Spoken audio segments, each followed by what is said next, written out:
Glória a Deus. Que a paz do Senhor Jesus esteja com cada um dos irmãos. Que noite especial, noite muito marcante. É muita emoção ver essa nova geração que o Senhor está levantando aqui. É muito lindo ver esses jovens que podiam estar em tantos lugares, mas nesse fim de semana escolheram o Senhor. E nós oramos para que não seja algo só de emoção, mas tenha sido um encontro verdadeiro.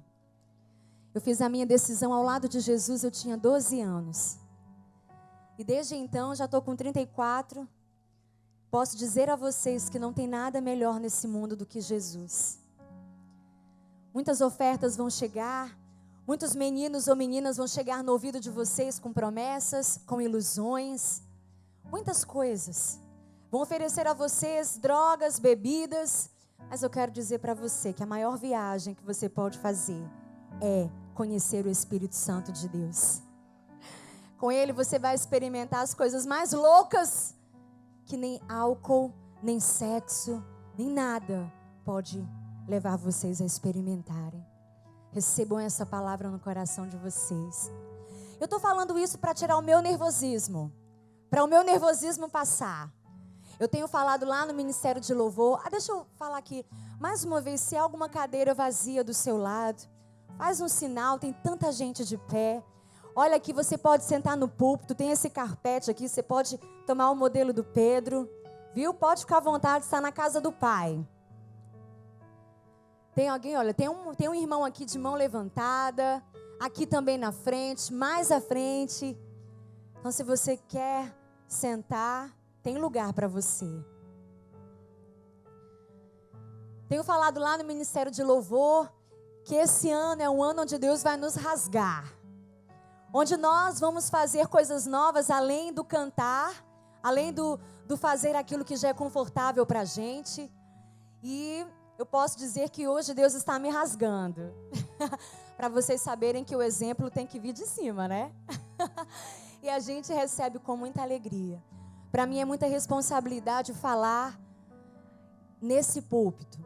E também assim, muita honra, muita alegria. Agora dia 21 de março, semana que vem, vai fazer 1 ano que eu conheci a unidade em Cristo. Vai fazer 1 ano que vocês bagunçaram a minha vida e a do meu esposo, hein? E a gente saiu lá de onde a gente morava, vivia. E por causa de vocês, essa igreja tão abençoada, eu digo isso de verdade, uma igreja tão especial, uma igreja tão maravilhosa. Nós estamos aqui há quase 1 ano. E eu vim pregar no Congresso de Mulheres. E hoje tenho o privilégio de trazer a palavra nesse altar do Senhor. Eu queria que você abrisse a palavra comigo em Filipenses, no capítulo 1, verso 9. Carta aos Filipenses, capítulo 1, a partir do verso 9. Eu queria muito que os jovens se ligassem. Eu disse, Deus, é essa palavra mesmo? É isso mesmo que tem que falar? E o Espírito Santo falava no meu coração que vocês, que são nova geração, precisam conhecer os próximos passos que vocês vão ver na igreja. Eu queria falar para vocês de uma igreja bacana, de uma igreja toda perfeitinha, de uma igreja toda descolada, de uma igreja que não tivesse problema. Eu queria trazer esse retrato para vocês, mas eu não vou mentir, eu não posso mentir. E depois de todo esse frisson, de tudo que vocês cantaram, de tudo que vocês receberam ali no encontro, vocês precisam conhecer o lugar que vocês vão pisar agora. A igreja do Senhor não são essas paredes. Quando a gente fala igreja, está na palavra, não sou eu que estou afirmando, eu estou falando de gente, de carne e osso. Porque a Bíblia diz que todo ser humano que um dia reconheceu que Jesus Cristo é o Senhor, que ressuscitou dentre os mortos, que nasceu, morreu e ressuscitou dentre os mortos, e todo ser humano que confessa que Ele é o Senhor, é salvo e recebe o Espírito Santo e passa a ser a igreja. Então a igreja somos eu e você.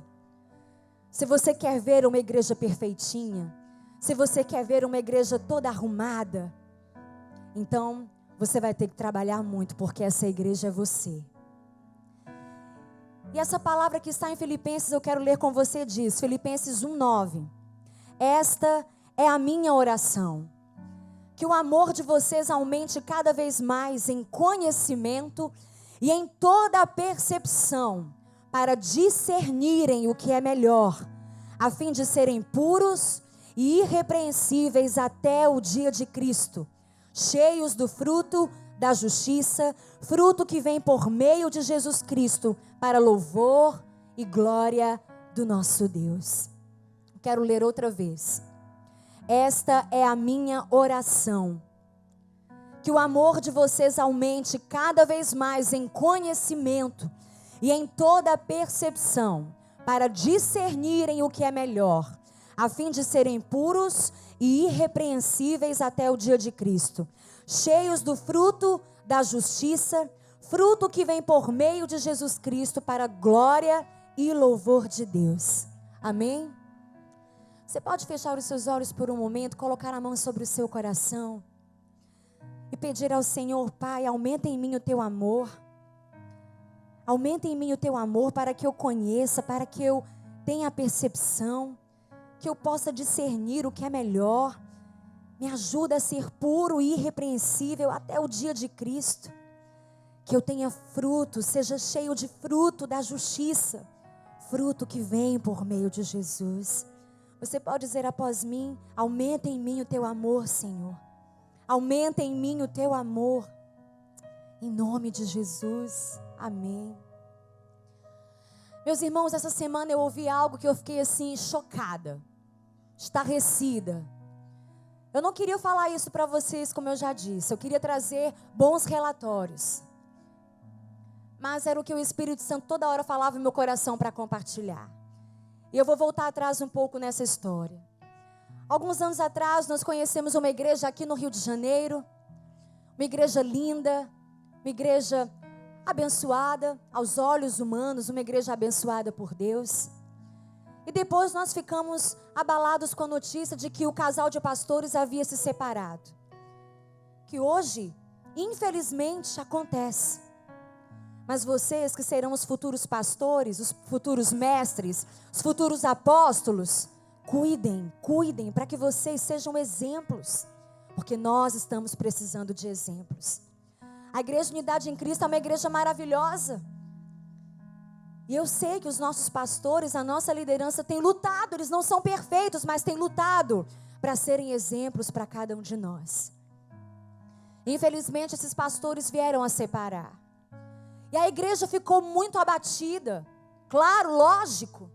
Uma situação que abala, uma situação que escandaliza, uma situação que deixa toda a igreja completamente perdida. Aqueles que eram os heróis, aqueles que eram os exemplos, agora estão separados, cada um para um lado, odiando um ao outro. E a igreja sofreu muito naquela época. Aquela igreja que antes crescia, que antes amava ao Senhor, agora estava completamente arrasada por causa dessa separação. Passaram-se alguns meses, a igreja tentando se levantar, muitos desistiram, porque muitos estão aqui na igreja por causa do pastor, por causa da pastora, por causa do louvor, mas nós temos que estar aqui todos os dias por causa de Jesus, porque Ele é o modelo perfeito, Ele não falha, Ele viveu nessa terra e jamais pecou, nele não houve pecado. Se você está nessa igreja, se converter e vir passar a ser membro dessa igreja por causa de homem, em nome de Jesus, tenha no seu coração a motivação transformada, em nome de Jesus, porque olhando para Ele, você nunca vai se decepcionar. E aquela igreja tentando se levantar, muitos saíram, muitos foram para outras denominações, a igreja ficou quase vazia, mas aí um casalzinho de jovens assumiu a igreja, foi escolhido pela comunidade, pelos que restaram, para assumir aquela igreja. E graças a Deus, o trabalho foi continuando, a igreja não vai parar, as portas do inferno não vão prevalecer. Por mais que tentem, por mais que jogam bombas, por mais que haja perseguição, por mais que haja... Nós estamos acompanhando aí toda a perseguição, todo esse holocausto cristão que a pastora tem falado tanto. E a igreja mais e mais cresce. A igreja mais multiplica. A igreja foi crescendo. E ano passado estivemos já com esses novos pastores. Fomos lá celebrar mais um ano de igreja. E vimos a glória de Deus ali, a igreja reerguida. Muitos novos convertidos para a glória de Deus. Muita gente nova chegando. Uma renovação. E percebemos o amor dos irmãos trabalhando junto daqueles novos pastores. E naquela ocasião onde eu e o Devaldo estivemos ali, foi a consagração, o reconhecimento, o chamado apostólico daqueles irmãos. Eles receberam a unção apostólica. E eu vi com os meus próprios olhos os irmãos vibrando, trabalhando madrugada, trabalhando o tempo todo, felizes pelo novo tempo que Deus estava liberando sobre aquela comunidade local. Para minha surpresa, essa semana, ouvi dizer que algo terrível aconteceu naquela igreja. Esses pastores, os novos pastores, foram tirar férias, foram descansar, renovar a bateria, para o que Deus tinha para eles no ano de 2015, férias legítimas, todo mundo merece férias. Tudo normal, tudo aparentemente controlado, a igreja caminhando, a igreja crescendo, a igreja continuando, um mês de férias. Quando voltaram, aquele pastor que havia se separado, havia tomado a igreja e a transformado numa outra denominação. É isso, viu? É isso que está acontecendo no Brasil. É isso que tem acontecido. Quero que vocês fiquem atentos, para vocês nunca dizerem por aí que também nunca ouviram nada igual. É chocante. É chocante. É inadmissível. Isso podia acontecer lá fora. Isso podia acontecer em qualquer lugar, menos na igreja, menos num lugar onde o povo se chama pelo nome de Deus. Agora, nós temos aí 3 peças, 3 protagonistas. Nós temos aquele homem, eu nem vou chamá-lo de pastor, porque um homem segundo o coração de Deus não faz essa covardia de tomar o que é do outro. Temos os pastores que agora estavam legitimamente cuidando daquele lugar. E temos o povo. Temos a massa. Temos a igreja. Eu confesso que fiquei indignada com o homem. Confesso que fiquei muito preocupada com os pastores. Queria saber, meu Deus, como eles estão? Será que estão abatidos? Será que estão desesperançados? E eu fui logo procurar saber, e graças a Deus, eles não olharam para trás, não olharam para o que tomaram, foram para uma nova direção. Se é isso que Deus quer, não seremos envergonhados, não vamos desistir, não vamos deixar de crer na igreja, não vamos deixar de crer na obra de Deus, na obra que Ele tem para nós. Já estão em outro lugar, já estão pastoreando outras pessoas, mas eu fiquei pensando no povo. Como que uma igreja, sendo cuidada, conhecendo os seus pastores, permite que ela seja invadida dessa forma? Como que o povo, como que a massa permite que uma situação dessa venha a se instalar? Será que a igreja reagiu? Eu não sei. Será que a igreja revidou? Eu não sei. Será que houve briga? Será que houve força do próprio braço? Eu não sei, eu não estava lá. Mas o que nós temos visto, irmãos, é uma covardia da nossa parte, muitas vezes. Uma covardia no sentido de defender uns aos outros. Uma falta de amor no sentido de confrontar uns aos outros. E de ao cheiro de algo tão perigoso surgindo no ar. Ao invés de irmos na força, no amor do Senhor, para tentar descobrir o que está acontecendo, para defender um ao outro, nós nos acovardamos. Nós agimos que nem em briga de casal. Briga de marido e mulher, ninguém mete a colher. Mas nós somos corpo de Cristo. Diga comigo, eu sou corpo de Cristo. Diz a palavra. E se a unha adoece, todo o corpo adoece. Quem tem unha encravada aqui sabe como é. Se quebra um braço, faz falta. Se quebra uma perna, faz falta. Se um órgão está deficiente, faz falta. Por isso que você não pode viver na igreja isolado como se as coisas não dissessem respeito a você. As coisas dessa igreja, da unidade em Cristo, dizem respeito a você. O dinheiro que entra nessa igreja diz respeito a você. As obras sociais que existem aqui diz respeito a você. Se houver algum escândalo, também vai dizer respeito a você. Mas não vai haver em nome de Jesus. Você não pode estar e vir à igreja e achar que está aqui só para receber. Você precisa se envolver. Você precisa saber. Você precisa, ao perceber alguma situação, fazer alguma coisa. Eu não estou incitando você a ser um revolucionário. Não estou incitando a você agora ir tomar questão. Mas haverá momento em que você terá de tomar uma posição. Porque você é corpo de Cristo. E não adianta terceirizar essa missão para o pastor. Isso é responsabilidade do meu líder. Isso é sua responsabilidade também. E há muitas formas de cuidar da igreja. Não é só falando, não é só comentando uma situação. É orando, é jejuando, é se consagrando, é clamando a Deus, para que tudo que Satanás tem preparado para destruir a igreja seja desfeito, em nome de Jesus. O apóstolo Paulo, depois de ter o encontro com Jesus, ali na estrada de Damasco, nós já conhecemos essa história. Se você ainda não, procure conhecer. Lá em Atos está a história, o começo da história desse homem. E nós sabemos do chamado de Paulo para os gentios. Sabemos do chamado da vida, do amor que ele tinha, do interesse que ele tinha de levar o evangelho aonde o evangelho ainda não havia chegado.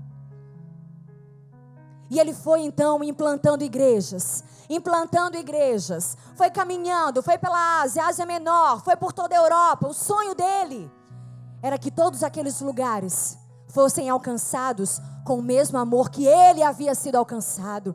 Jesus transformou você, Jesus mudou a sua história. Ele fez muito mais do que o que você consegue imaginar. Agora você tem uma dívida de levar isso para quem precisa. E assim Paulo viveu, foi isso que o consumiu. Nós sabemos.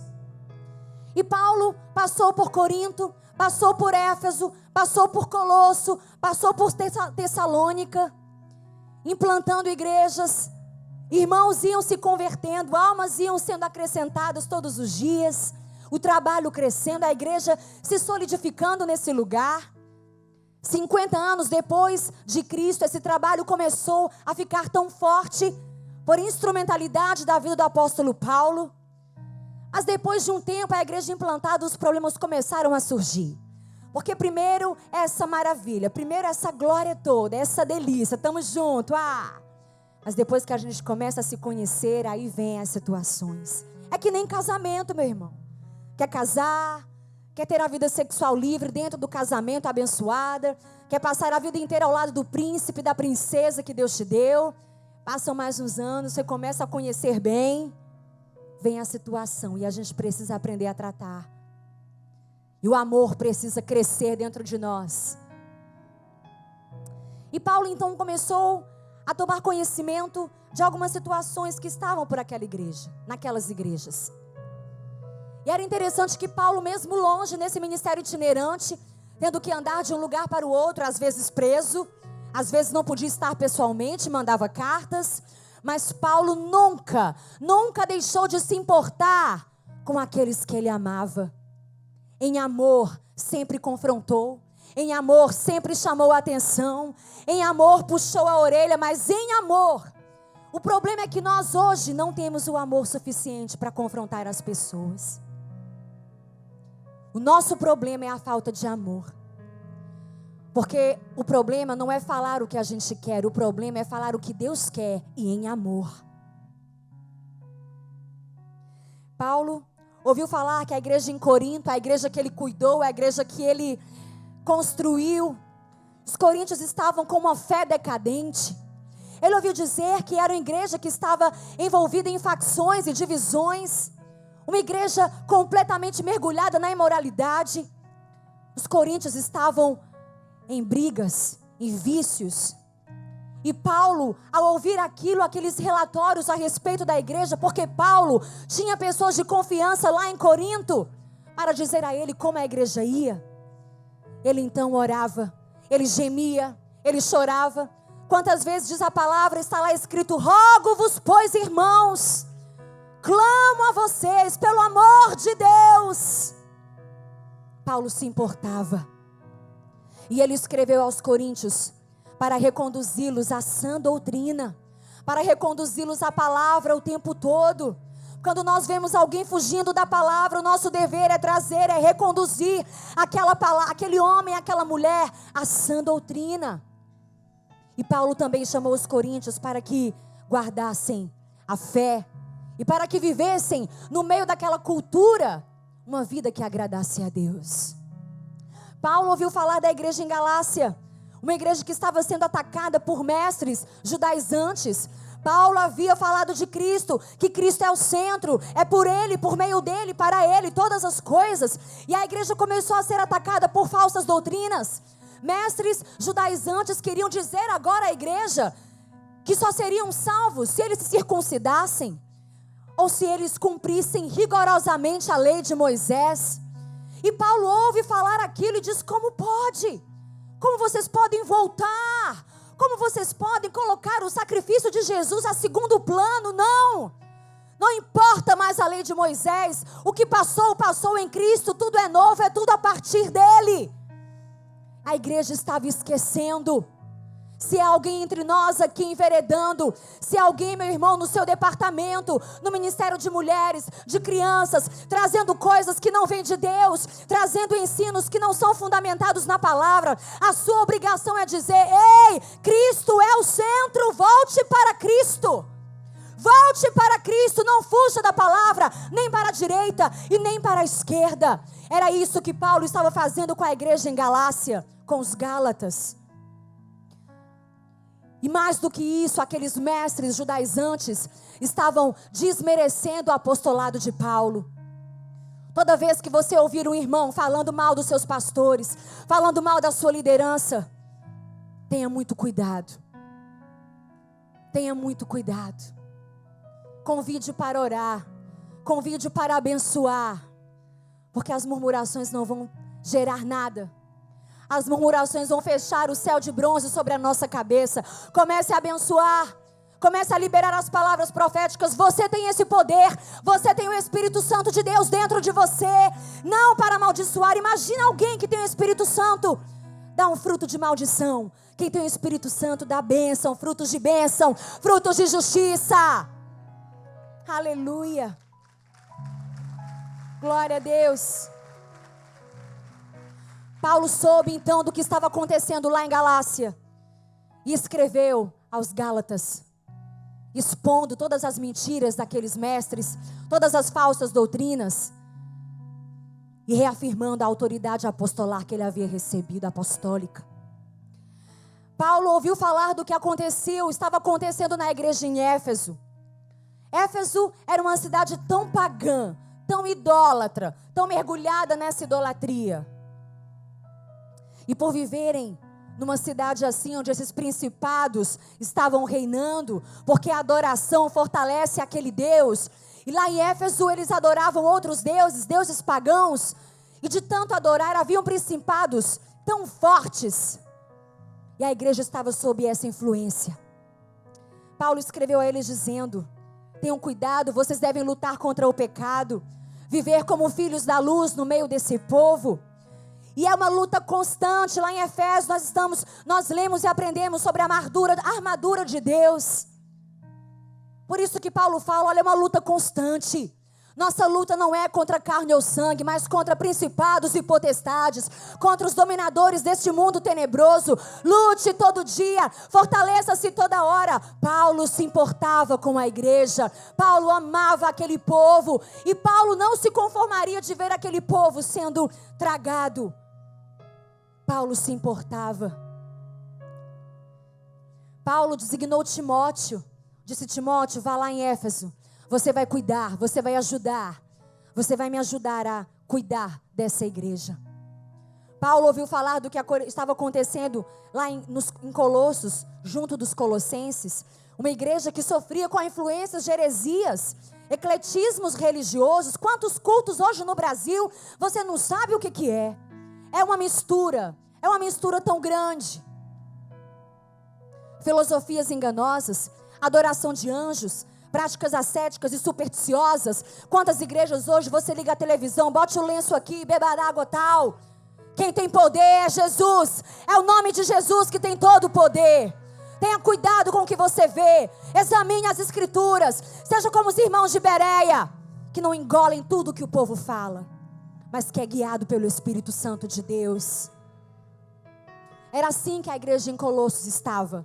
Completamente tonta, de tanta mentira. Não sabia mais o que era verdade.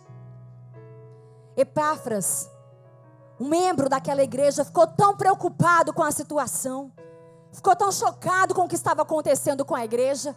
A igreja não tinha mais força para lutar.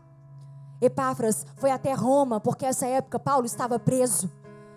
E Epáfras, que podia cruzar os braços, podia ficar na sua cadeira, podia ficar assistindo o Big Brother. Não. Ele tirou o dinheiro do bolso, investiu, foi lá em Paulo e disse: Paulo, eu estou preocupado com a igreja. Ela está assim, assim, assado. Nós precisamos fazer alguma coisa. Epáfras foi movido pelo amor, não por ambições egoístas, porque o amor não busca os seus próprios interesses. Paulo escreve da prisão, enfatizando também lá em Colossos a supremacia de Cristo. Não é para adorar anjos, não é para enveredar por esse caminho. Cristo, Cristo, Cristo. Cristo é tudo em todos. Cristo. A igreja em Tessalônica era uma igreja nova, uma igreja jovem, mas que era duramente perseguida por judeus opositores. Praticamente os mesmos judeus que estavam ali enfeitiçando outras igrejas com seus ensinos, querendo empurrar de goela abaixo, estavam agora se levantando contra a igreja em Tessalônica. E os tessalonicenses, cansados, querendo desistir: eu quero seguir a Jesus, mas é tão pesado. Paulo disse: perseverem, estejam firmes, constantes, sempre abundantes na obra do Senhor. Jesus vai voltar, há uma esperança. Ele vem para buscar a igreja. Sejam fiéis até a morte. Talvez alguém do seu lado está cansado de servir a Jesus. Não vale a pena seguir Jesus. O povo foi consolado.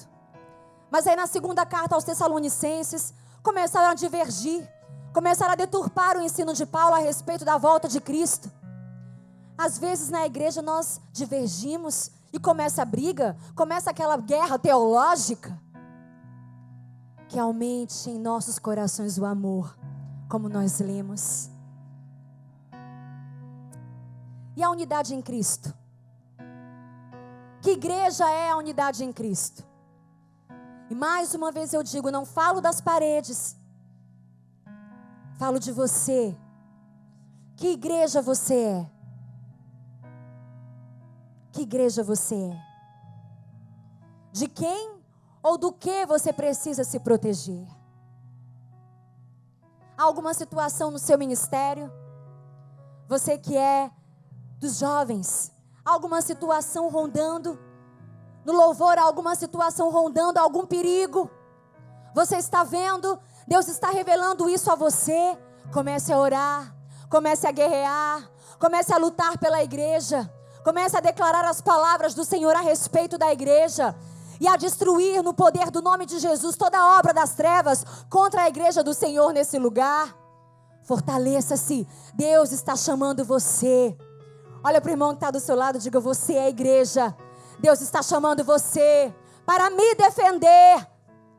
Nós precisamos defender uns aos outros, meus irmãos, seguindo o modelo de Deus. A palavra diz que Deus é o nosso defensor. Você pode abrir a palavra comigo?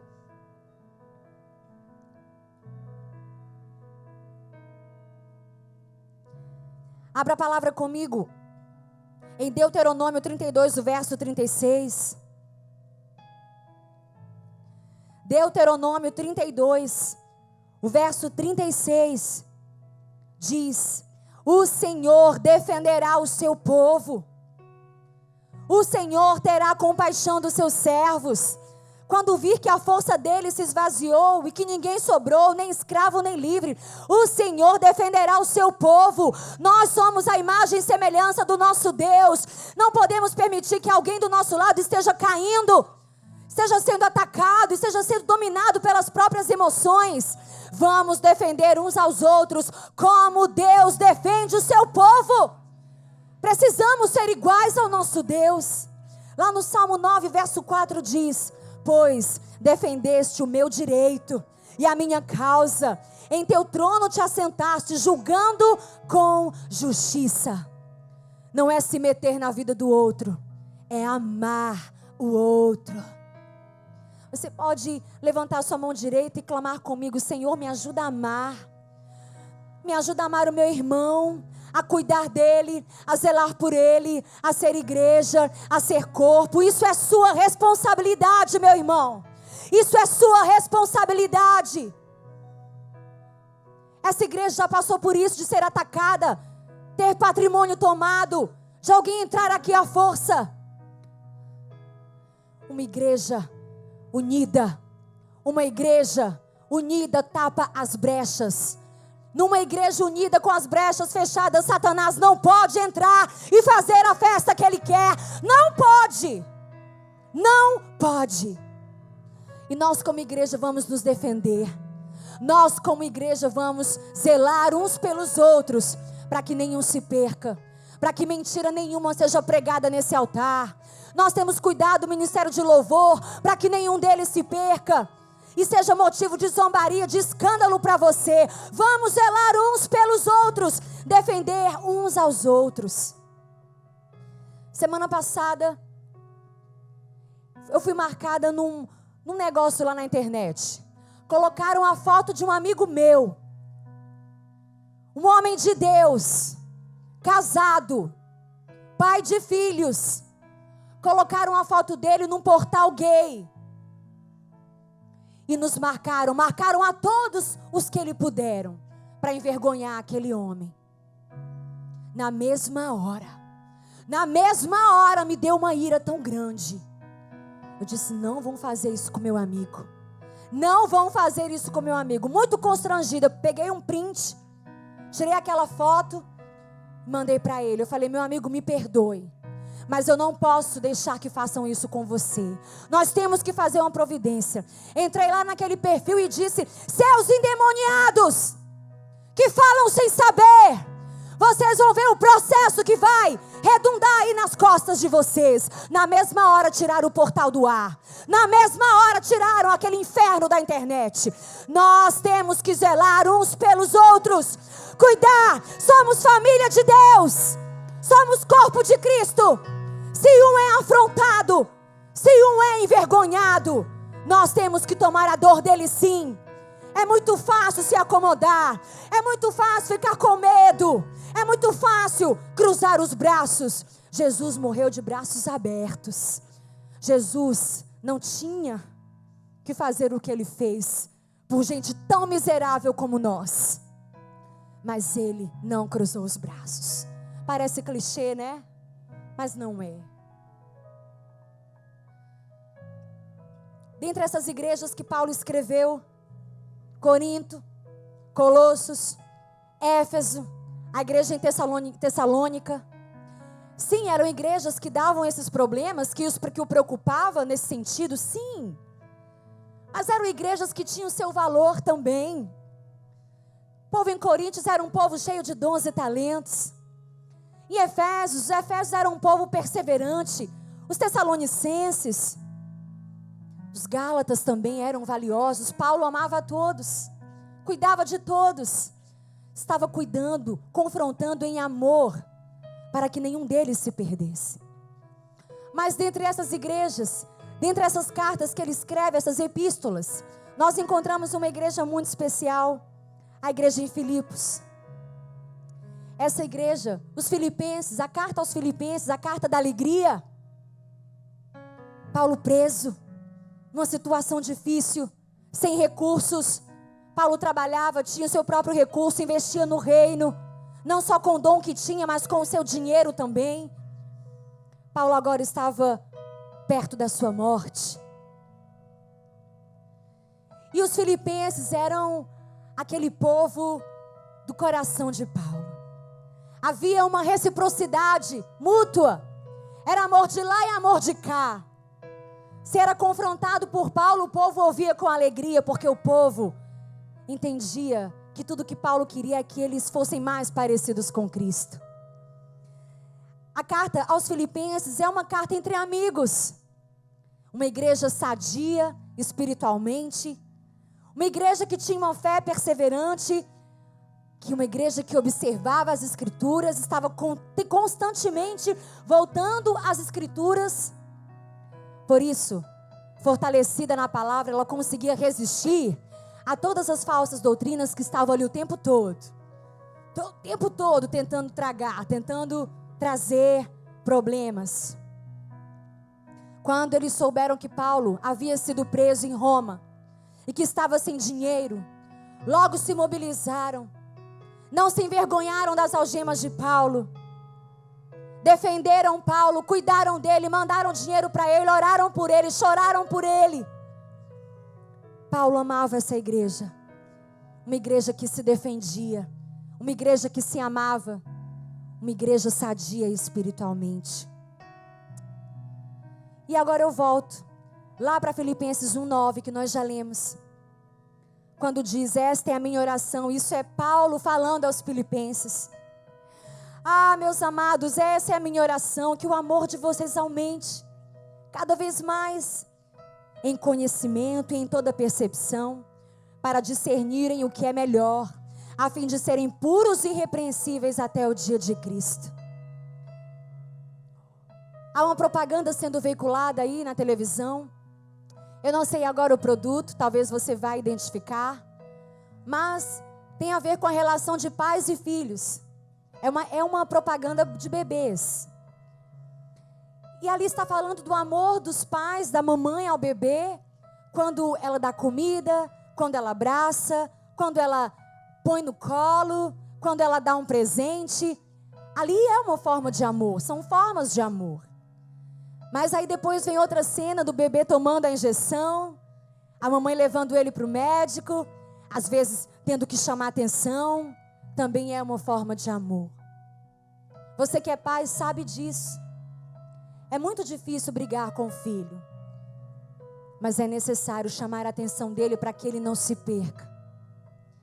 Que nós como igreja, sendo chamados a atenção ou chamando alguém a atenção nesse cuidado, façamos com amor, por amor, em amor.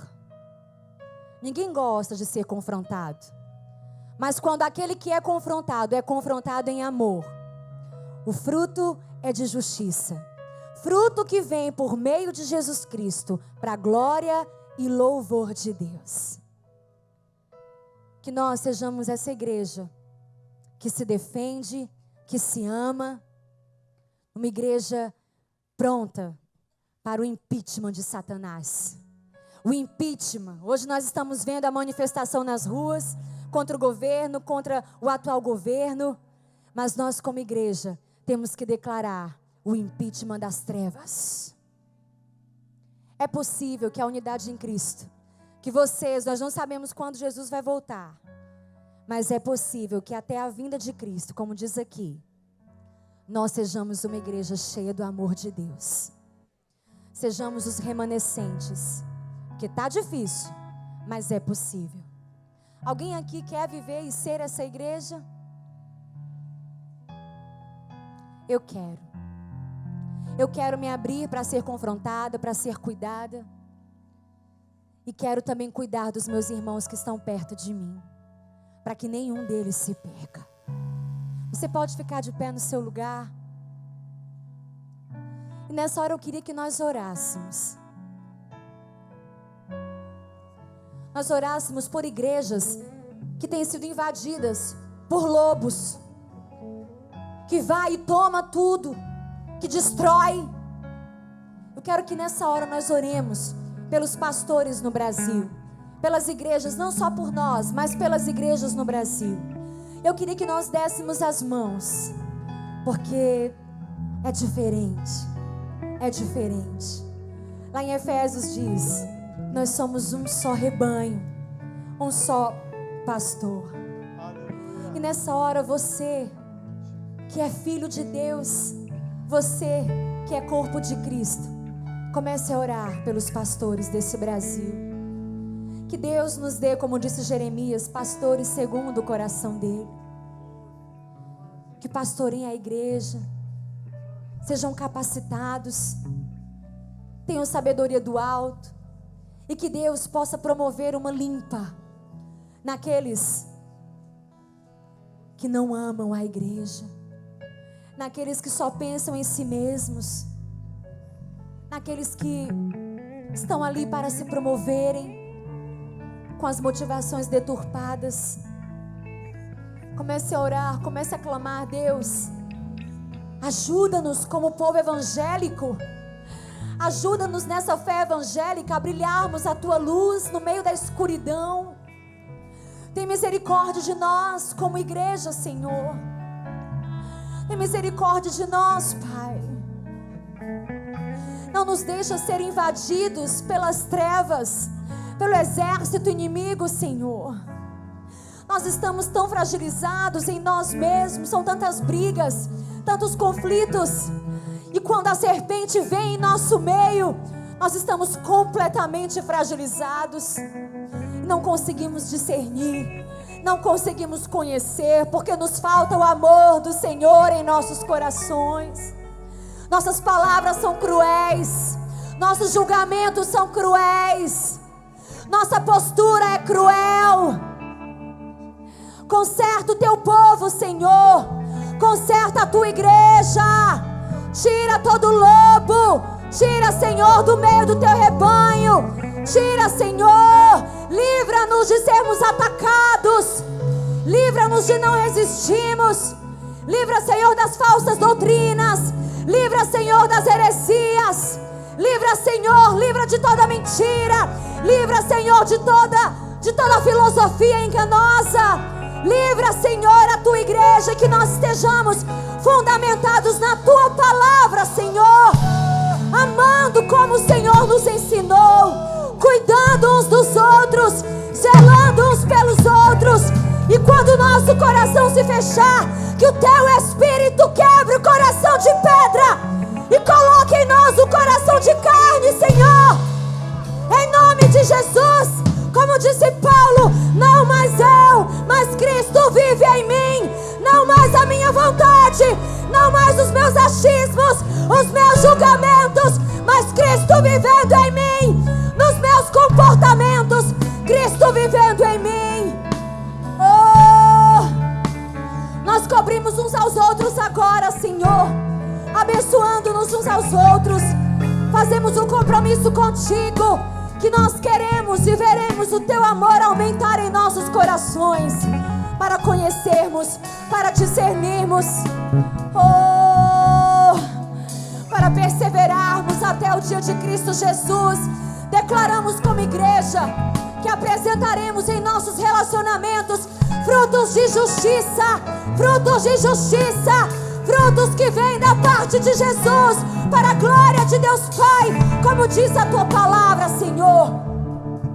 Oh Deus, oh Pai, ajuda-nos, Senhor, tem piedade, tem misericórdia de nós, tem misericórdia, Senhor, da Tua igreja, em nome de Jesus, e que nós possamos brilhar a Tua luz, Senhor, cuidando, zelando, amando, apacentando, tudo em amor, no nome de Jesus, no nome de Jesus. Você pode aplaudir o cabeça da igreja. Jesus, tudo é por Ele.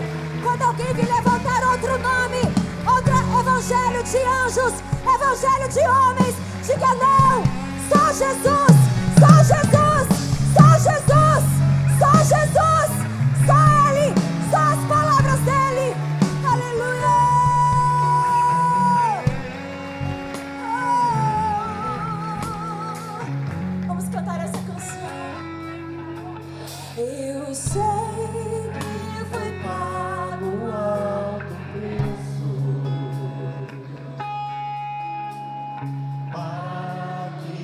noite.